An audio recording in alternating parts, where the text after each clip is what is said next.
Hello again. I'm always fascinated at the way in which my own conduct suddenly reveals aspects of my character about which I would sooner remain in ignorance. Such an insight was gleaned this morning in the most mundane and prosaic of settings, namely Paddington Station. I went in there to buy a ticket to the Welsh town of Abergavenny. The clerk was a young black guy with his hair short locked and an amazingly laid back and relaxed attitude. When I asked for the ticket, he asked me to spell the name of the town, and this took up some time. I had to spell it several times to him. There was a very slow and leisurely approach on his part to the exchange that we had about both the spelling of Abergavenny and the time of the trains there. There's something funny about this because I can be quite brusque and impatient at times, and I'm guessing that he picked up on this and found it amusing to counter my abruptness with his what can I call it? His all the time in the world approach.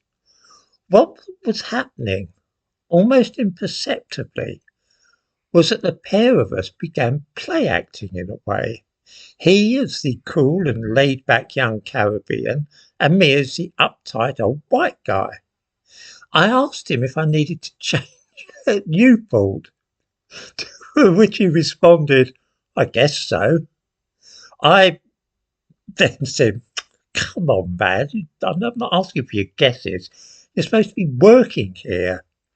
This prompted some slow, I suspect deliberately slow, consultations of a screen and so on, before he confirmed that it was indeed Newport.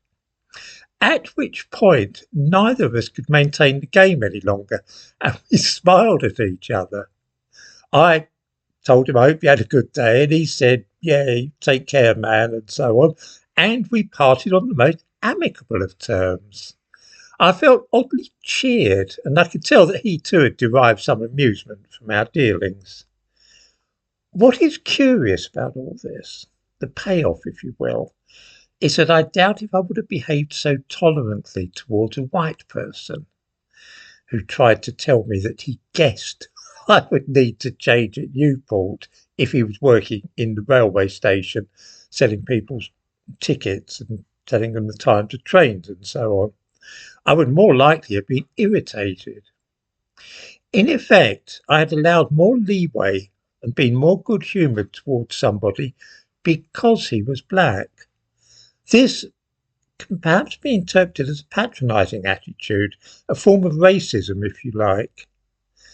The fact that we were of very different ages also played a part in this, because I'm more inclined to be easygoing and relaxed dealing with young people than I am with the old, with whom I am frequently impatient. But there was definitely a racial element too. I am often more courteous towards and less apt to dismiss or be abrupt with people belonging to visible minorities or foreigners and so on than I am with white English people. This too is, I mean, it's partly because I don't want people to assume that I'm racially prejudiced, that goes without saying, but also because I've been a stranger in a strange land myself, and it's not always a pleasant experience. I wondered how many people watching this have felt the same way.